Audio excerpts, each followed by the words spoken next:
evening to discuss and ask questions about two very important issues at the moment leading up to the election, fracking and TTIP. This is how we're going to work it tonight, but I'm going to explain how we're going to work it tonight, but first of all I'm going to explain that I have never done this before, but I am very, very honoured to be here and I look forward to listening to everybody's questions and the answers. There's a couple of rules that I would like to put in place this evening, and one is when you are asking a question, please make it clear who your question is for. I will have no shouting, I will have no arguing, well I will have arguing, but nice arguing, no swearing. I think the main thing is that we really appreciate that everybody is here tonight to take part in this, and it's mutual respect, regardless of what we think independently. We need to allow everybody to have their say, and I'd really appreciate the respect from both sides of the room, please.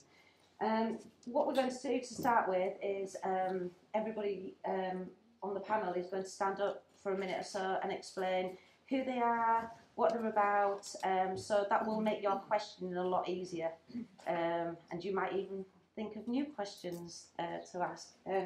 So first of all I'd like to introduce Sam Cross, our UKIP parliamentary candidate for Scarborough and Whitby. Also Robert Goodwill, our MP for Scarborough and Whitby. Michael Beckett, our LibDem candidate. Ian McInnes, our Labour candidate. And David Malone, Green Party candidate, who very kindly sort of invited me to come along and chair this meeting this evening. So without further ado, Sam, would you be happy to take the floor first, please? I will indeed, as a local councillor. And local councillor. Yeah, sorry. local councillor. There's my first mistake. Yeah. Sorry.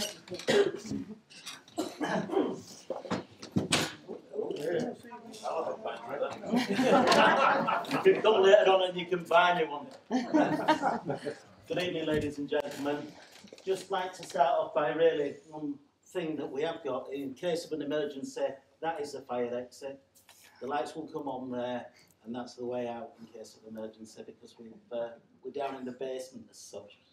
As I say, my name's Sam Cross, and I'm the local UKIP candidate for Scarborough and Whitby. I'm also a county councillor. I'm also a borough councillor here. We've also had a discussion at the borough council regarding fracking. An motion was passed on the 28th of February last year, 2014. And I think that has got to be the basis, because that has been agreed by your councillors. And that will pass to the Environment and Scrutiny Committee to look at fracking. But what's more important is what's actually happened in Parliament last week. Last week, a bill proposing a moratorium on hydraulic fracturing, i.e. fracking, within the United Kingdom was defeated in the House of Commons. Amendments were hastily made to the bill, and it was proposed that hydraulic fracturing would be banned in national parks, areas of outstanding natural beauty, and also in areas where drinking water is collected. The amended bill passed through the House of Commons and then now awaits for ratification in the House of Lords. What does this mean to the borough of Scarborough? Because that's where we're talking about. To be quite honest, I'm interested in what happens in Scarborough and Whitby. My interests are elsewhere. This is where I live. As can be seen from the parliamentary constituency map, much of the borough of Scarborough lies within the national park, i.e. the North York Moors. The only open land within the borough that might be considered viable for hydraulic fracturing would lie within the wards of Derwent Valley, and I can see a few people from Derwent Valley here, and the Hertford ward, located to the south and to the west of Scarborough.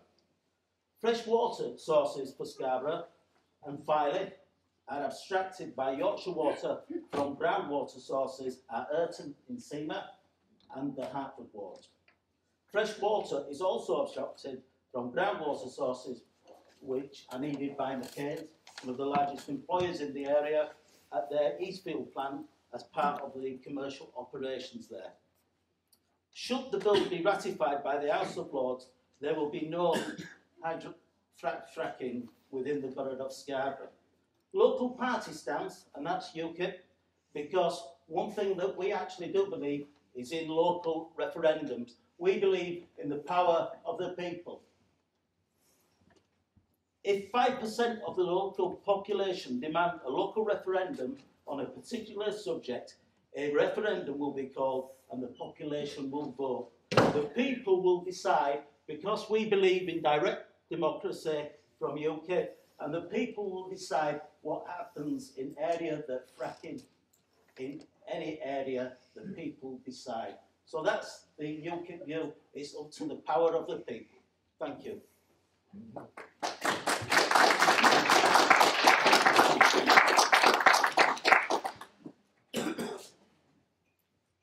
Sorry, thank you. Robert, would you mind standing up and giving their address? Yes, thank you very much indeed. I was very pleased indeed when David invited me to participate in this debate. I don't know if he was surprised that I jumped at the chance, but I think that more of these sort of meetings in our electoral system are what we should be having.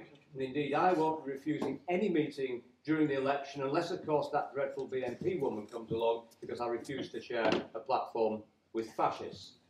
As you know, I've been your Member of Parliament for the last 10 years. Before that, I was in the European Parliament and served on the Environment Committee of that particular organisation, and I believe made a number of very important environmental advances there.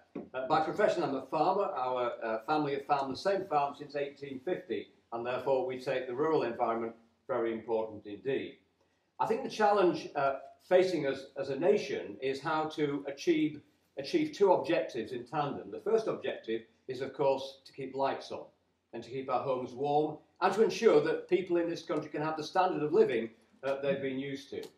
The second challenge, which is in parallel to that, is, of course, to achieve our CO2 reduction targets, to ensure that we play our part in ensuring that global warming is curbed and that we don't see the catastrophic effects that the scientists that are predicting. I don't share, by the way, the view of some of Sam's UKIP colleagues in the European Parliament that global warming isn't happening. It is happening, it is a scientific fact, and we need to act on it.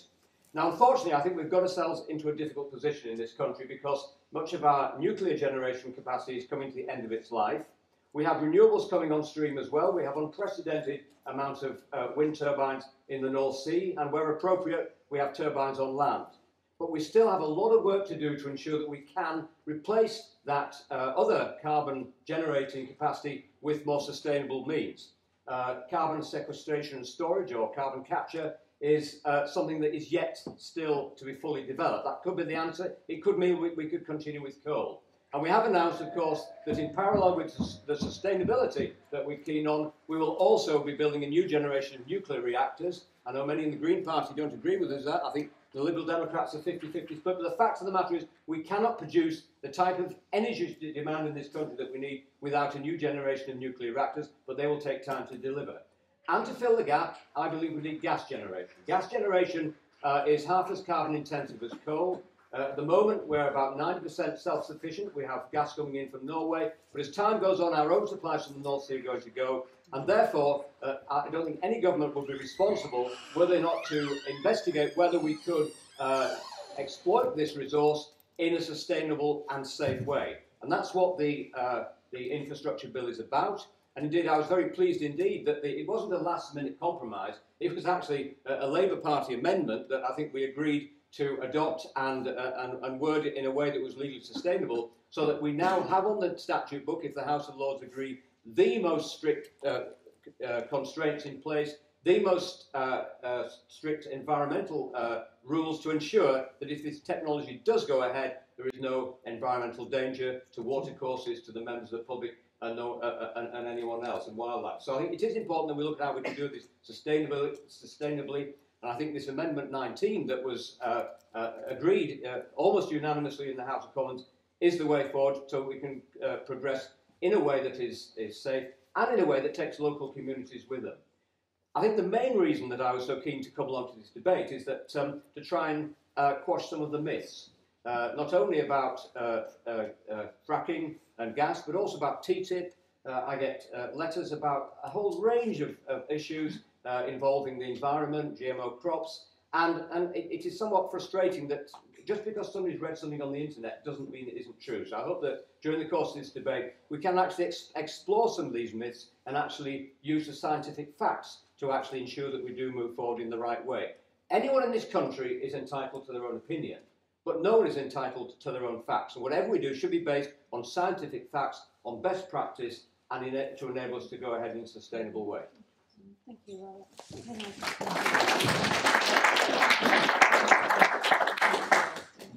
I'm Mike Beckett, I'm the Liberal Democrat candidate.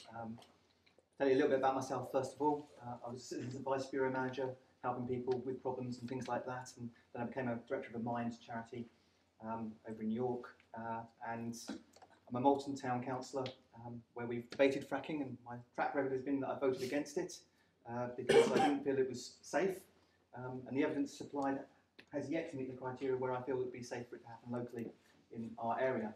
If ever it was to be there, we'd need to have evidence that the geology was right and that there wouldn't be earthquakes like there is in Lancashire, where house prices have been affected by the fracking that's gone on there. And I really do think we need it to be safe so that house prices are kept high. We need it to be safe so that we can generate energy if ever we were to do that. And at this stage, I don't think we're in a position where we can go ahead with it, because I don't think the technology is safe enough for us to have it here locally. So I've been opposing fracking.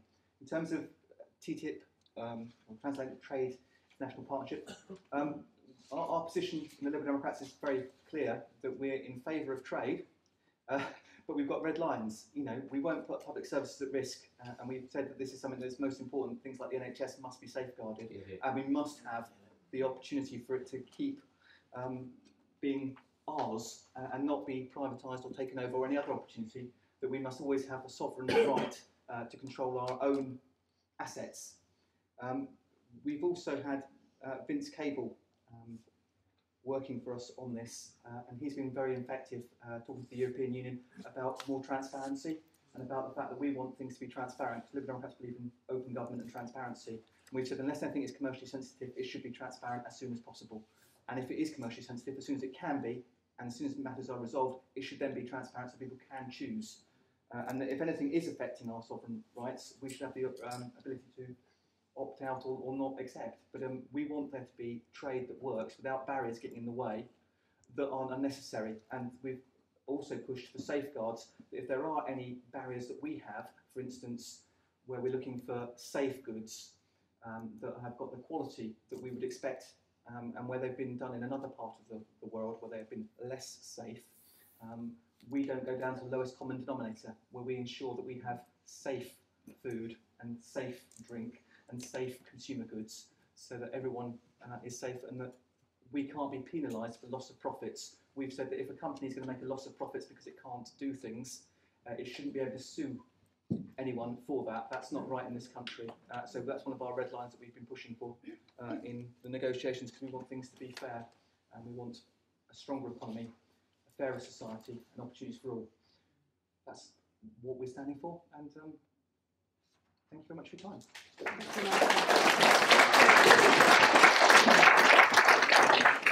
Great, thanks everyone. It is great to see a room full of people who are engaged and interested in politics. So thanks for setting this up, and thanks to all of you for coming along. I want to talk about fracking now. I think we're going to talk about TTIP later on. I'll keep this short because I want to give everybody here as much opportunity to ask questions as possible. I grew up in the Esk Valley and I had the North York Moors as my playground. It was a great childhood, being outdoors in the fresh air, exploring, getting lost. Every day was an adventure. This love of the outdoors followed me through into my working life. I've had the opportunity to introduce thousands of young people into the outdoors through my career as an outdoor pursuits instructor. There's something very special about the outdoors, and I would not and could not support anything that was going to damage that. The natural environment is not ours. We're borrowing it from our children and our children's children, and we must do all we can to protect it. It's with that mindset that I approach fracking. Now, like lots of people I speak to, I've got concerns about fracking. We've seen what happened across the world, and it doesn't paint a pretty picture. Wells closing in Poland because it's not financially viable. New York banned it. Methane, reports of methane leaking into drinking water, chemical spills. The list goes on. Now, this government wanted to go all out for fracking with few restrictions and few environmental protections in place. So I was so pleased that my elected Labour colleagues forced the government to do a U-turn on their position and that they accepted our amendment. Our amendment put protections in place that were backed by Friends of the Earth, the RSPB, the Local Government Association, Chartered Institute for Water and Environmental Management, Greenpeace and Water UK. Indeed, thanks to Labour's amendment, it now makes fracking pretty difficult, a lot more unlikely, and where it does take place, there'll be solid environmental protections in place. Now that's progress. I've been asked why Labour didn't support a moratorium on fracking that was put to the House of Commons. And the reason is simple. It's better to have environmental protections in place than to just put our heads in the sand and risk a future government picking it up after the election and doing whatever they wanted to do with it. Now, there is an argument that says we need shale gas in our energy mix because of the current geopolitical situation. So much of our gas is imported, and we'd be better placed extracting our own gas for our own use. Now, that sounds sensible, but has it been fully thought through? If we insulated our homes better, if we used less fuel, surely we'd need less energy. If those talented individuals who would be set to work in the fracking industry were to put their skills to use in producing renewable energy, wouldn't that be a better place to be in? There's so many questions that are still to be answered. So am I for or against fracking? I'd only support fracking if I was 100% sure that solid environmental protections were in place. Thanks to Labour's amendment, it looks like there will be.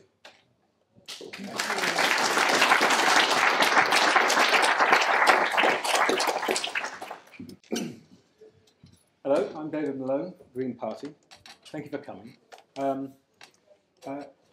My background is I spent 20 years making science documentaries for the BBC. So I approach most of these subjects saying, well, what's the evidence? And for the last 7 years, I've been writing about finance, and I write one of the country's largest financial blogs. So the combination of asking what is the scientific evidence and asking people to follow the money if you want to understand what's going to happen. On fracking, the Green Party does not think that fracking is a viable technology. Parts of fracking are technologies that have really not been tried at all. The underground coal gasification. The fracking that we normally think of, you only have to look at what's happened in Australia and America to see the truth about fracking. It's not something that you have to consult some theoretical model. You can just go to these countries, ask the people, see the pictures, and look at the evidence. As you said, New York State, which is not, to the best of my knowledge, terribly left-leaning or a nest of environmentalists, just banned it on health grounds. The things that are usually said in favour of fracking are that it would provide jobs, it would provide energy security, and there's never any mention of environmental problems because there's not supposed to be any.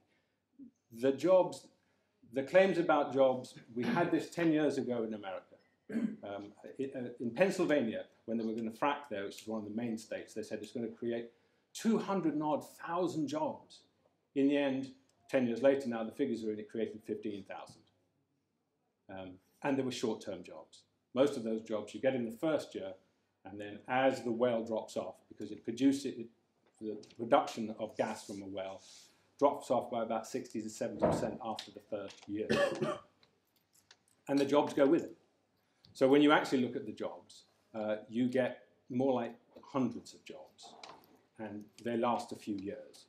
However, the environmental problems which you inherit do not go away, because when they close the well after 5 years, when it's tailed off to something like 10% of the production, the well will continue to be an environmental problem for the next 30 years. But the companies that dig the wells, how many of you reckon that they hang around for the 30 years to pay for the cleanup? No. In America, they've already started going out of business. In this country, I think there's already 50 wells. Nobody has any idea who owns them. So if you're living near one, and one was discovered recently in a new housing estate, when they were laying foundations, and hey presto, there was a well. Now, if there's a problem from that well, who are you going to get to clean it up? Answer, you. So the Green Party thinks that, yes, it will certainly make quite a lot of money. And most of that profit, thanks to policies of our government, will be quickly offshored, and that'll be the last you'll see of it, and they won't pay very many taxes on it either. 30 years later, you'll still be paying for the cleanup. We know that we only got 10 years of data, because that fracking has only gone for about 10 years. Over 10 years, the leakage rate in wells is about 6.9%. Doesn't sound much until you realise we're going to drill, according to the figures from Quadrilla and others, somewhere between 8,000 and 30,000 wells. Okay, 7% of 30,000 is a big number. That's how many wells will leak, if the American figures are to be trusted, in 10 years. And after that, it goes up.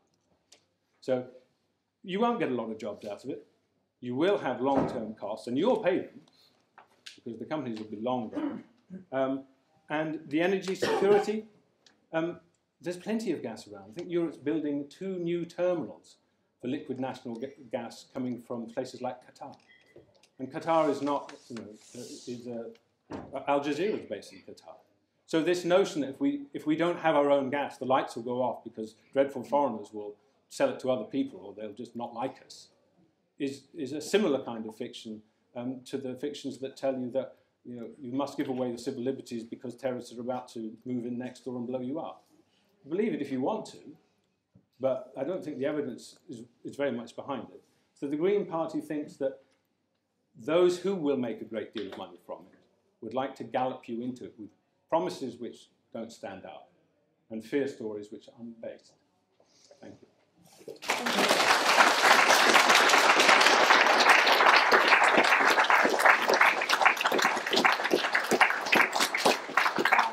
Thank you very much, gentlemen. And I'd now like to take the first question from the floor, please, if you'd like to raise your hand.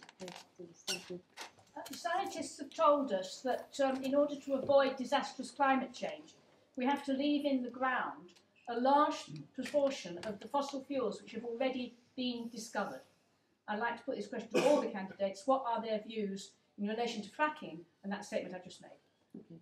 Sam, would you like to start on that question? Interesting point there, Dilys.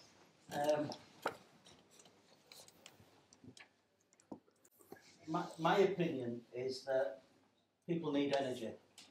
They come in the cars tonight. People are happy that what they're actually finding is the price of petrol has gone down.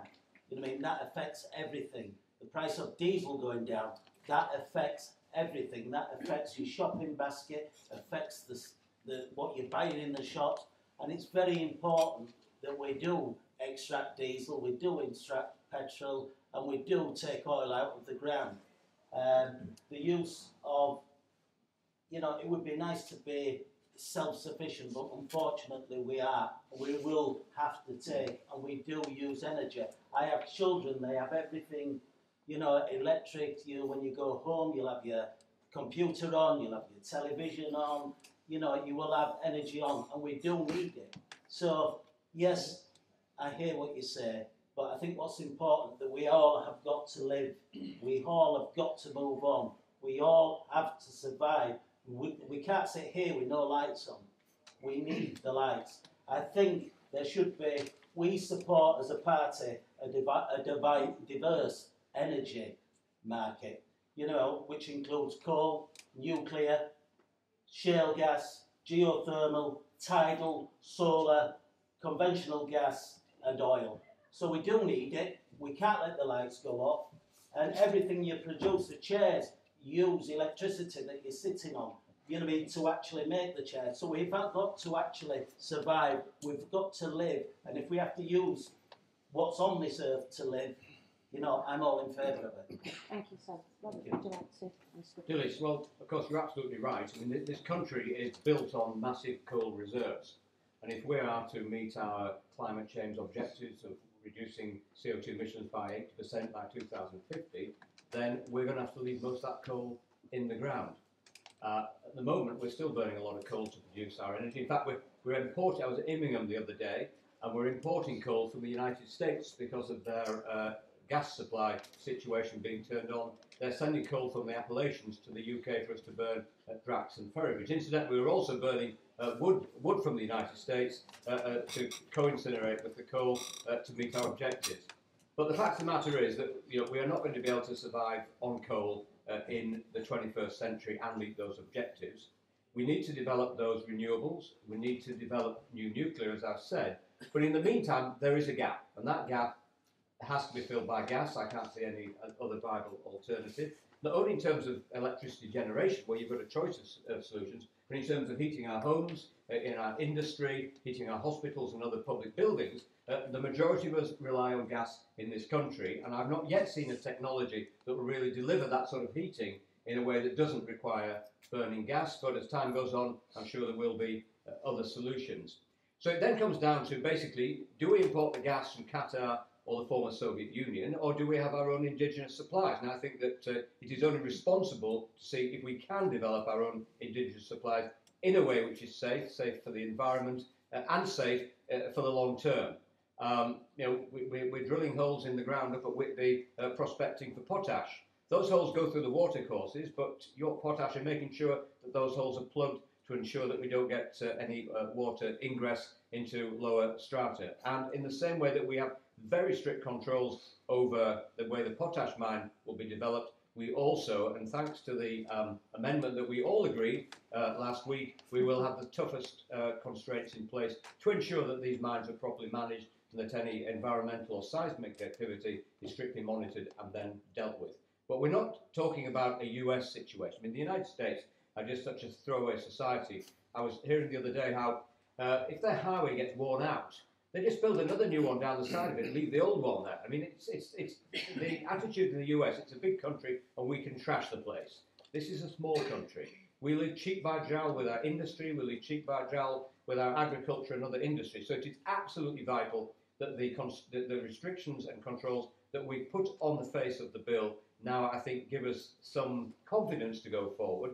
But we're still going to have the Environment Agency. We've still got the local authority planning authorities. We've still got all those mechanisms in place to ensure that if this process does go ahead, and I'm not saying it can go ahead safely, but at least now we've got the mechanism to ensure that if it does go ahead, we can have the toughest controls possible in place, and we can feel confident that we will not see catastrophic environmental problems down the road. Which I know it's great, it's great to send emails and say we mustn't do this. It's the end of the world. If we don't have gas and we don't have electricity in this country, people will die in hospitals. People will die in their homes because we can't turn the lights on. And it's every bit of scaremongering to say we can't keep the lights on in this country without reliable energy resources, as to say it will destroy our planet if we go for this novel gas supply. I think we need to have the engineers on our side, the scientists on our side, and to move forward in a very cautious way, which I think the legal structure now allows us to do.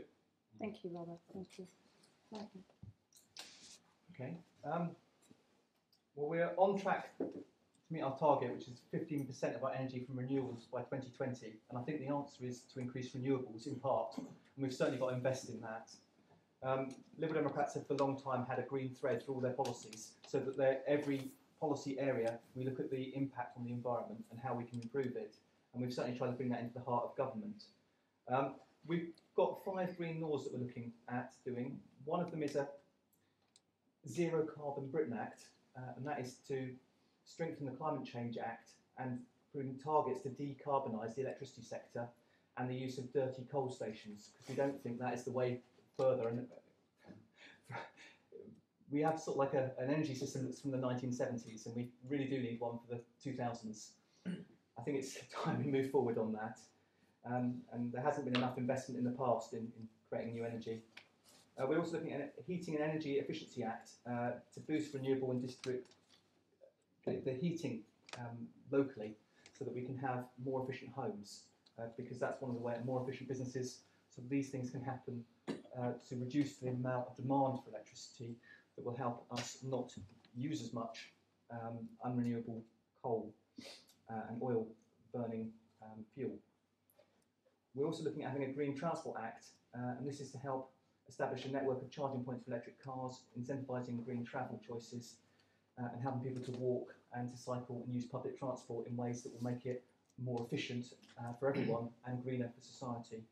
And a fourth law we're looking at is a Zero Waste for Britain Act, to look at building a circular economy where we try and recycle, reuse and mend and bring things together rather than using a throwaway society and building extra motorways next door to previous motorways. I think we are certainly, as Liberal Democrats, very much empowered to work in coalition with other people to try and get the best deal we can and to make sure the environment is protected. And that's one of the things we've done at the moment in the coalition government, and one of the things we would do if ever we were in a coalition again. Because for us it's about making a sustainable future, but doing it in a managed way that puts people first. Thank you. Dennis, would you mind repeating your statement? Scientists have told us that in order to avoid disastrous climate change, we need to leave in the ground a large proportion of the fossil fuels which have already been discovered. That is not counting the shale gas, because it hasn't really been discovered yet, except the ones in America. Okay, I can't remember the exact percentage. No. Okay, thanks. I think that it's a really interesting point, because my understanding of what happened in America is that actually they found the gas, they've been extracting the gas, so they haven't left the coal in the ground that they've been able to. Actually, they're building 4 huge coal exporting plants on the west coast of America. So it's not staying in the ground. It's, you know, they're using the shale gas and they're exporting this coal. And by all accounts, it sounds like we're buying some of that. I think we need to be really careful about it. I don't know enough of the details about which energy we can use. I know we should be investing in renewables. I think we need to do something to keep ourselves, become more sustainable ourselves, whether that's investing in renewables or environmentally sort of looking at shale gas in a safe way. I think those are the sorts of things we need to do. But I agree with you that we need to try and keep more of the fossil fuels in the ground.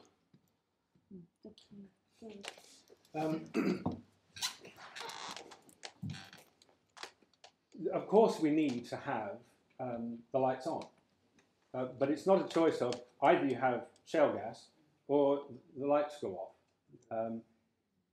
The business of using energy but then trying to control how much climate warming gases we produce does focus on fracking, because if you drill a normal well like they have in Saudi or in Qatar, the traditional kind of well, it's extremely efficient. You drill one well, and for the next 50 years, out comes the oil or the gas. In Qatar, like in Iran, they share the world's largest gas field. It's humongous.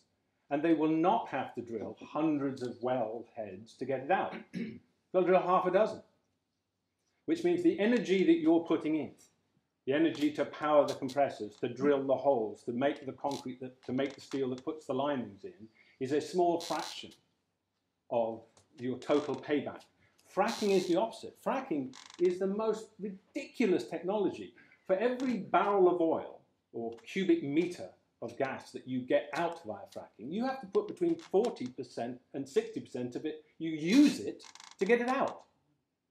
So in other words, the amount of global warming gas that you use to power the means of getting the gas out is more than half of what you're getting out. So if you wanted to heat the planet up, you couldn't come up with a better way. The most inefficient British coal pit, which were closed by the party on my right, when obviously we weren't so concerned about our fuel independence. Not us. No. Not you. I remember it quite well. The least efficient pit would be vastly more efficient way of burning fossil fuels if you have to than fracking. It is just an insane technology if you have any care whatsoever. And that's just actually getting the stuff out and burning it. I talked to a climate scientist 2 2 months ago, who is over in Manchester, and his job, he flies around in an old Nimrod and samples how much methane is in the atmosphere. It's a desperately boring job. I'm glad he's doing it, not me. And they said that in 2009 they saw a massive spike in methane globally. They couldn't understand why. They looked at every possible explanation before they realised that was the year that was the big fracking year in America. Fracking just releases hundreds of tons of methane out. It just leaks out. That's before you even do the measurement of how inefficient it is. It is an insane technology. If you want to keep the lights on, buy it from Qatar. What do you think they're going to do? They're going to come move in next door and take your jobs? We've been buying oil and gas from there for a long time. We will continue to. Let's be self-sufficient in lots of things. But why try to be self-sufficient in something where the only way you can do it is to trash the countryside, leave yourself with 40-year legacy of environmental problems, and it's the least efficient way of getting something to burn of any way yet thought of.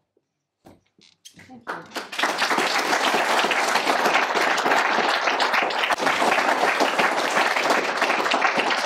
Did that answer your question, Deleuze? Okay, thank you. Next question, please. Yes, the lady there. Thank you. Hello. I was really pleased to hear Michael say in his introductory speech about protecting our public services. And he mentioned the NHS, which I think we'll all agree is a fantastic service and something which makes our country great. What about all the other public services? For example, last Sunday, the 1st of February this year, 70% of the probation service was outsourced to third sector providers. The service is in chaos. It really is. It's untried, untested, rushed through. There's problems. So what my question is really, it's to all our candidates, is what's your party's views on preventing the further erosion of our precious public services? Okay, can I just interrupt you? That's actually a TTIP question. Yeah. Would you mind if we went back to you sorry. and the second half? Is that okay? No, I'm confused enough. I need to No, keep this separate. Is that okay? All right, thank you. Yes. Yeah, we'll come back to you. Okay, yes, gentlemen. This is specifically to Mr. Goodwill and Sam Cross. Both of you highlighted why we need energy, and you painted a very vivid picture of life without energy and the consequences for people who are here now. I mean, following on from Dillis's question, I heard from somebody that of the known reserves of energy that we have, which are already known, some 40% have to remain in the ground if we are to avoid more than a 2% growth in world global heating. Now, how does that fit in with your ideas about why we need energy, and what are we going to do to prevent that? Because the consequences of global warming, increasing by more than 2%, are catastrophic throughout the world for the entire human and animal population of this planet. And yet, your emphasis seems to be frightening people into thinking if we don't have energy, you're going to get cold. If we have too much global warming, none of us are going to be around to enjoy that energy.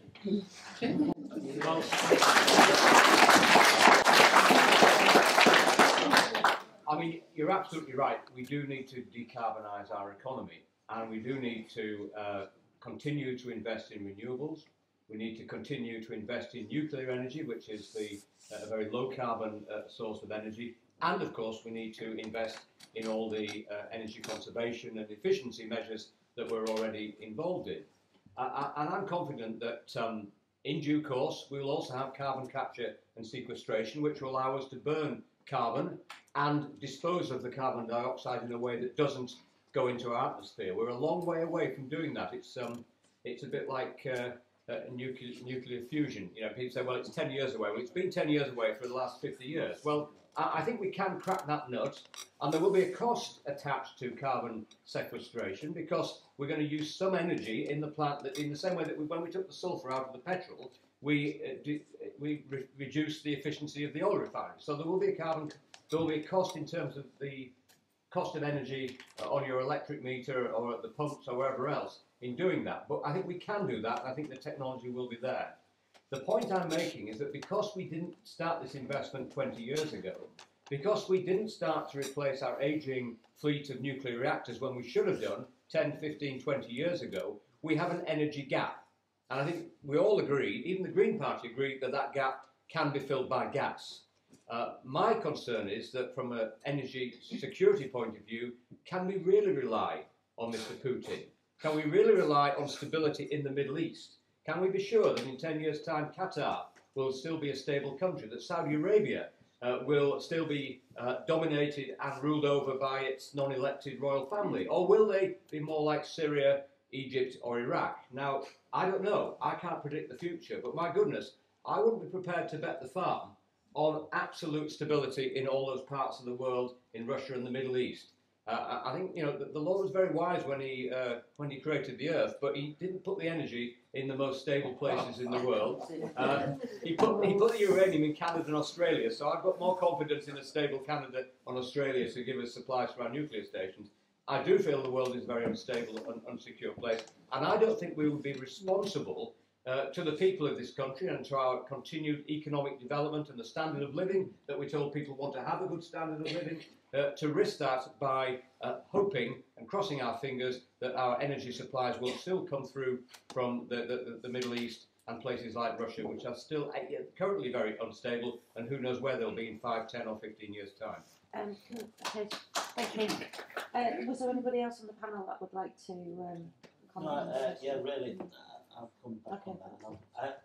I don't want to go over what Robert said, Sabash, because he said a lot there, but we have got to try and take care of ourselves. We have got to be sustainable. You know, we can't just depend on everything else. The world is very unstable at the present time with Russia and the Ukraine, and we have got to get our own supplies of gas, electricity. We have got to look at coal. We have got to look at nuclear power. We have got to be sensible. We have got to think about our children and the children's futures. Yes, I'm all in favour of energy efficiency. I'm all in favour of low-watt light bulbs. But you mean, it's not that what's using the energy up. It's everything else. You know, Robert mentioned hospitals, factories. You know, they have got to look how they can be made more efficient. But we still must keep Britain moving. And that is very important. So, yeah, nuclear, you know, still is an answer out there. And if we're talking about greenhouse gases, etc., we don't create most of them. You know, it's China, it's India, it's America. So don't blame Britain. We're very good. I think we're very green as a nation.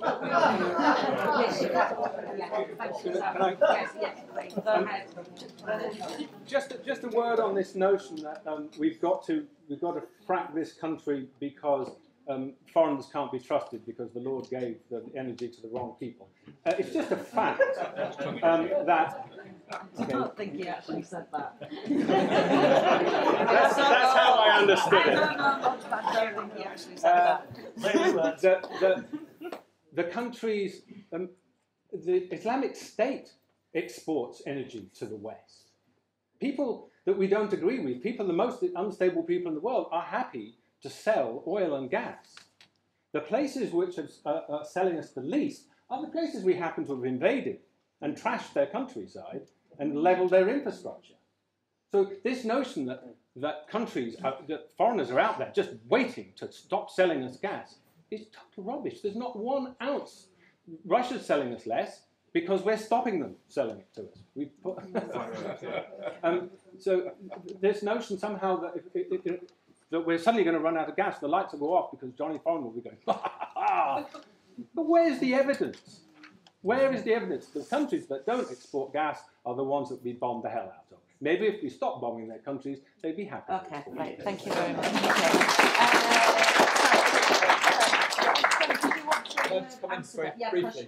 Briefly.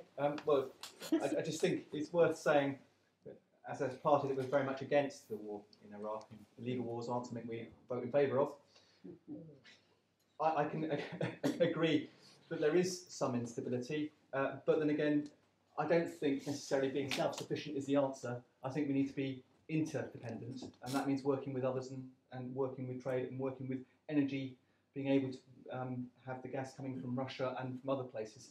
Obviously, there are trade issues and foreign policy issues which are going to come in on this.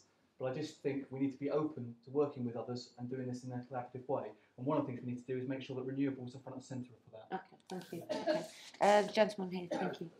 Forget who it was, one of you mentioned something about tax on our meters, the electricity meters, I assume. I heard the other day that, I think it's David Cameron's father-in-law gets something like £350 million just for owning wind turbines, whether they work or not. Is there any truth in that? It's a lot of money. It's about. Well, I don't know. Well, you certainly don't get paid for electricity you don't produce from wind turbines. You may get paid for energy you don't produce from coal stations because obviously renewables are less predictable because when the wind isn't blowing, you can't produce electricity. So there are power stations in this country which are paid to be on standby so they can kick in when the wind doesn't blow. But we certainly don't pay people for either solar energy or wind energy that they don't produce. We only pay for the energy that they do produce. And there are subsidies in the system to encourage renewables. And I think most people in this room would want to see a situation that we had cross-subsidisation from the dirty fossil fuels, old technologies, to the new, greener technologies to enable those technologies to be developed and allow those particular power sources to be actually built. Okay, thank you, Robert. Thank you. Next question, please. Gentleman at the back with the cap on, thank you. Yeah, we've heard quite a lot about the different methods of resource extraction and energy production. And we've heard certainly quite a lot about security of energy from a geopolitical perspective, so that it's available to all of us and to future generations. I'm more interested in the affordability from a domestic and a local perspective of energy, and what are the different party perspectives on that. Thank you. Who'd like to provide? Robert, would you like to answer that question? Yes, well, we've certainly seen prices fall over the last 6 months. In fact, it's quite good in a way that we don't have Labour's energy price freeze because we would have been stuck then with very high prices.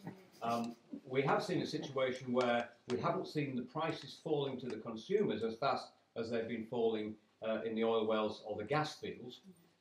There are a number of reasons for that. One of it could well be down to the reluctance of companies to put their prices down as quickly as they put them up. But another is down to the fact that many energy companies do hedge their fuel prices forward. And indeed many airlines, for example, will have bought their fuel many months or even years in advance to ensure that they weren't vulnerable to volatility in the market. But we will, over time, see those prices start to fall. And I think that's a very good thing for hard-pressed families who have difficulty in heating their homes and in putting the petrol in their cars they need to get to work. One of the reasons that prices have fallen, of course, is that we've seen the US less dependent on imported energy and developing their own energy sources. And, of course, the fact that in parts of the world the world economy has contracted and that's meant less demand.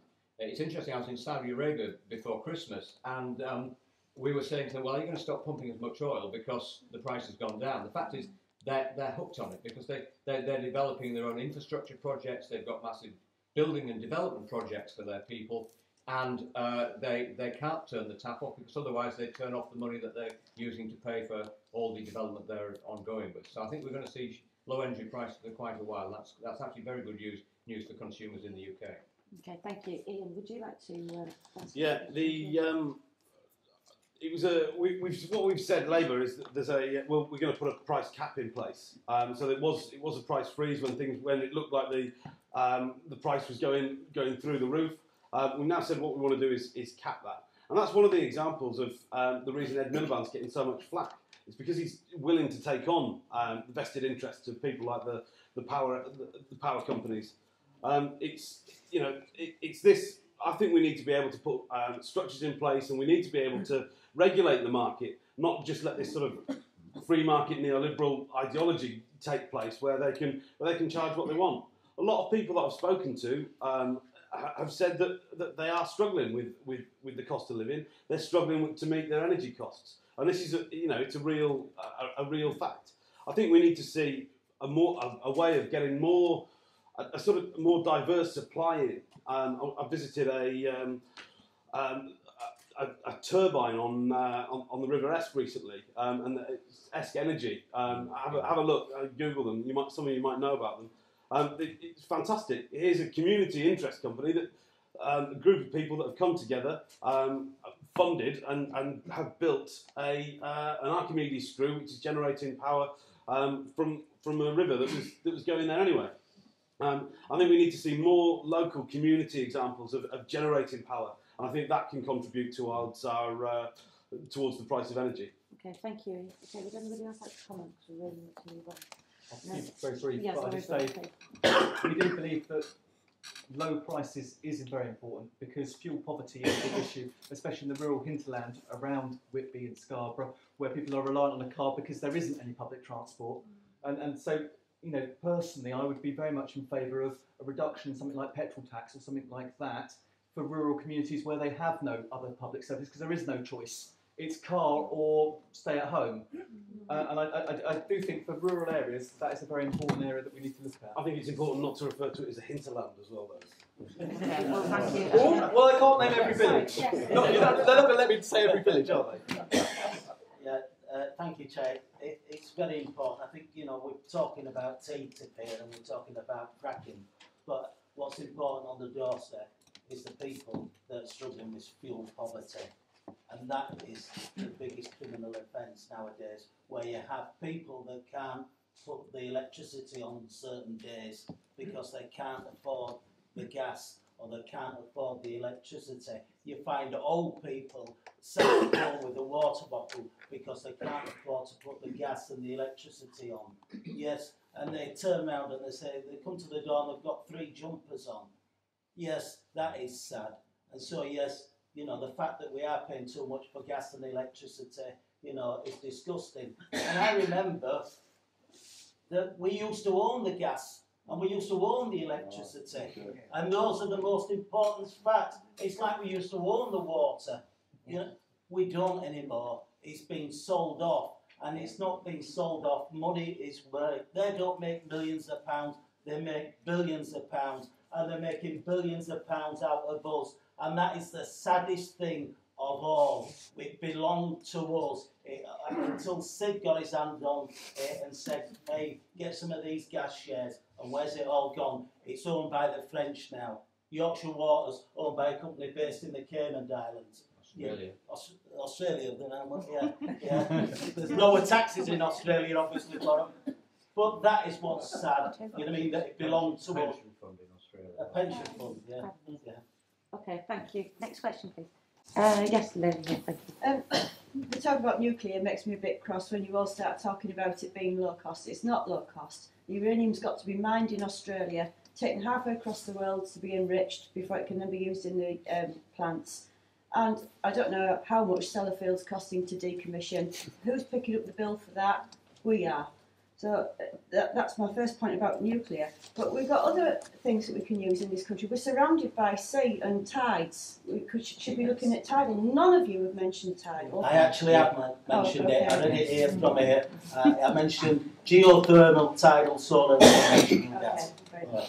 And also we've got the methane from farm animals. A lot of farms are looking at methane capture actually on the farm and using it. Okay, I don't want to be rude, but do you have a question? Because I need to. Is this, would it have been better to have given every family £2,000 that they could have been used for insulation, solar panels, methane capture, possibly if they lived on a farm, other green heating issues, systems rather, instead of the bankers getting quantitative easing? That £2,000 was gone into local economies. You'd have had roofers putting the solar panels on. And I'd like to know what all the panel could everybody answer that really briefly? Because I'm pushed for time. Well, we have been giving homeowners grants to insulate their homes, and indeed there are schemes which housing associations have subscribed to, and also private landlords whose tenants are on benefits. So that has been rolled out by the government. In terms of tidal power, it's not the technology that currently has been developed to the extent that it would produce large amounts of power. We talked about a 7 barrage, but we had environmental objectors to that. And if you want to understand the challenges of tidal power, just look what happened at Dawlish last year, because whatever we built and put in the sea has got to withstand the type of storm that we had at Dawlish, or the type of storms that we see from time to time covering the East Coast. And that is the problem with tidal. It is very vulnerable to the ravages of the sea. And so far, we haven't seen a reliable technology that will actually produce energy from that very hostile environment. No one's mentioned biodiesel. We're making loads of that. Okay. Right. Who would like to answer the question, please? Yeah, just really going on from there, yeah, I think solar would be, it's brilliant energy.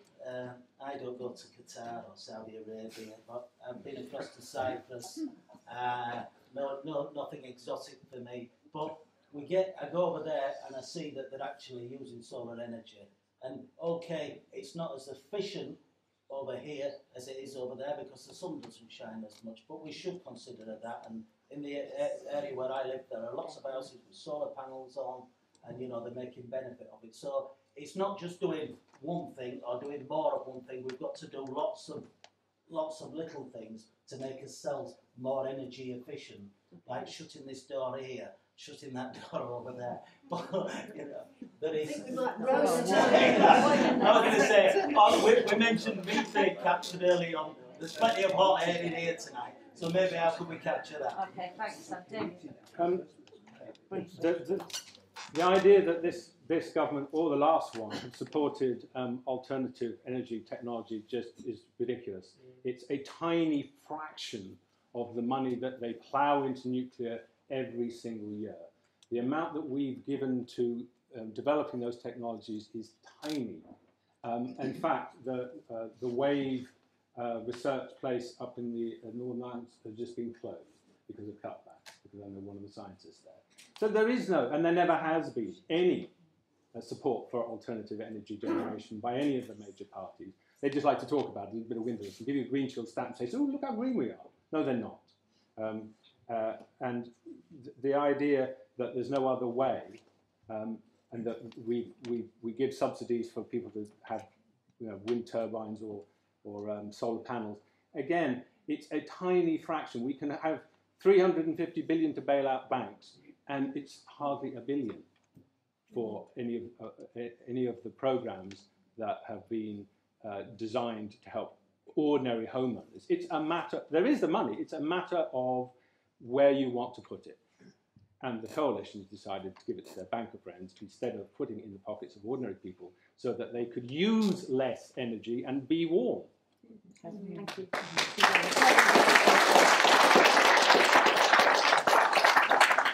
You talked about would it invest in, could the money go to investing in green improvements on a micro level for individual households? The Liberal Democrats are very much in favour of Ed Davies' Green Deal, which enabled people to borrow against their future electricity bills. Yes, but to I was make talking changes. not about borrowing. I was talking about instead of a 2,000. I don't know. I can't remember the figure for the bankers. My point was, if that money, instead of being given to the bankers, had been subdivided between every family in the country, those families could have made an investment that would have reduced their heating bills, Why do they have to go reduced their into electric debt bills. to be Well, warm? I've had to take out a loan to get solar panels on my property, and it would have been much nicer, quite frankly, if Mr Goodwill and his pals could have given me £2,000 rather than me taking out a big loan. I agree. I think just really quickly then. I think there's different models that we can look at, and I think it's a really good point. I don't think that giving, you know, when we go for quantitative easing and we give all the money to the banks with the idea that that'll trickle down, I don't think that's, you know, it's not going to happen. It doesn't happen. So I think you know, finding ways to get that money to people, to you and I and people in this room, I think is a much better way of looking at that. Thank you very much. I've got time. One very brief question before we take a break. Yes, gentleman in the green hat. Yeah, I think that quantitative easing, that's a very nice way of pushing the matter back and saying we're not going to stop raping the planet. We're not going to stop going to China and stripping the guts out of them. At the end of the day, we are not going to stop being the most selfish species on this planet. You talk about your electrical devices for your family. You could stop buying them. You could cut back on the amount you use. This quantity, it's a red herring. There is no will there to tackle it. America has caused a problem. They have just become a net exporter of oil. Saudi Arabia says, you had an agreement, you've broken it, we're going to break your fracking. Business will not tackle it, and it seems that you gentlemen sat there on the table, the majority of you don't want to tackle it either. You're very parochial. You're not looking beyond your own parish, your own area where you stand. Okay. Do you want to very, very briefly comment on that, gentleman, or shall we take a break now?